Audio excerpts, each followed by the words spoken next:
Работи се за една ситуација која не ја покажува правата слика на терен. Именно со студијата што е направена за заштитено подрачје, не се офанени податоците, не се точни. Во истата таа студија кажува дека доминантен собственик е државата, меѓутоа не е доминантен собственик. Доминацијата важи над 80-90%. Може би има подрачје предели дека доминантен собственик, па и исклучив собственик може да е државата, меѓутоа проблем предел од заштитеното подрачје е во доминантна собственост на приватниците. Со заштитеното подрачје, кога се прогласи некој подрачје за заштитено, одма добива спецификација на природно наследство. Значи се рачуна како природно наследство и тука се ограничени можностите за експлоатација на собствени имот. Ограничени се собствениците за експлоатација на шумите. Ограничени се собствениците за експлоатација на земјоделското земјиште. Заради това што и миналиот пат кога казах, може со законот за заштита на природата да се ограничи користењето на пестициди, заштитни материјали за заштита на растенијата. Значи, може да се намали родо, апсолутно родо може да се намали и да не се употребува. Малешевијата, претежно сите граѓани, се греат на дрва. Затоплувањето е на дрва. Дрвната маса ја користат од собствените шуми и мора да ја користат. Това што се ограничува експлоатацијата на шумите, мисля дека е решено, апсолутно е решено со законот за шумите. Не може кој ке иска да исече шумите по било кој основ и колку иска да сече. Законот за шумите кажува колку може дрвна маса од одредена површина да се одсече. Тоа што ни е кажано на свето, оти со законот за заштита на природата може да добива и надоместок. Ако некој му го ограничи експлоатацијата, односно користењето на земјиштето, има право на надоместок.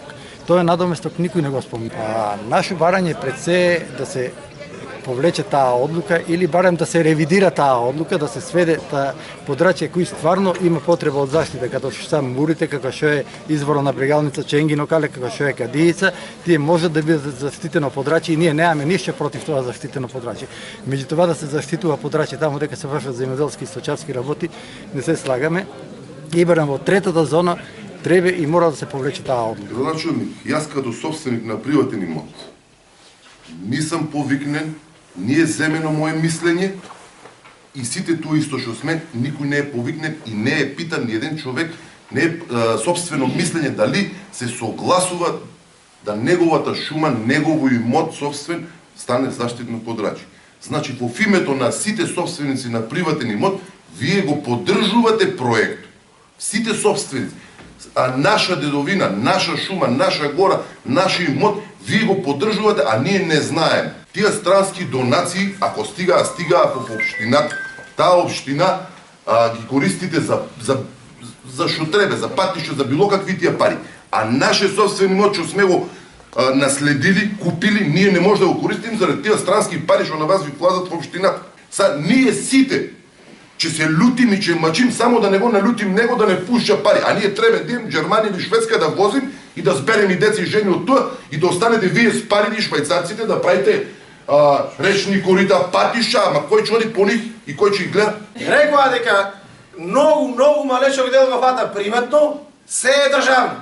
Што ме државно, ние државното не може да го штитим, ние ще штитим приватното. 15 советници гласаат за, никој не е за уништување на природата, ама за државното.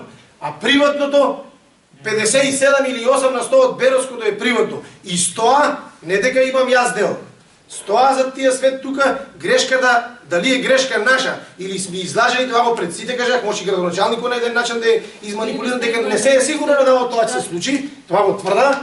Значи, едноставно сме излажени од тоа што ни го кажаа. И че отвора студијата за валоризација дека пиша мал дел е приватно. Не може никој да не лаже в тоа. Или застануваме да си браним нашо, или да се селим од тоа. Едноставно советник сам на висок тон тука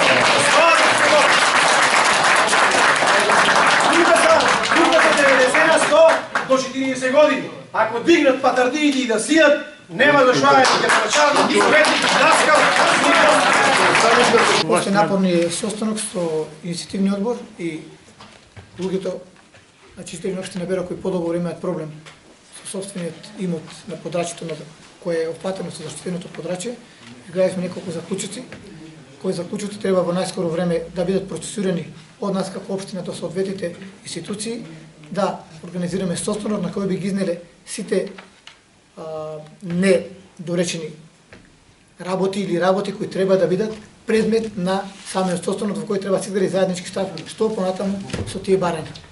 Дали се држани, дали се основани, дали навистина треба да претрпи соодветната претходно донесена одлука промена за да имаме задоволство на подрачите на општина Берово и на заштитеното подрачје, а истовремено и на граѓаните собственици на имотот.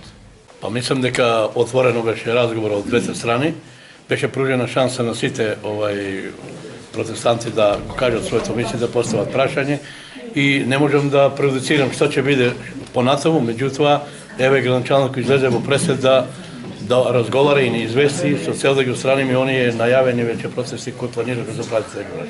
Така да тоа е тоа, друго не би можел ништо да кажам. Добро, фала.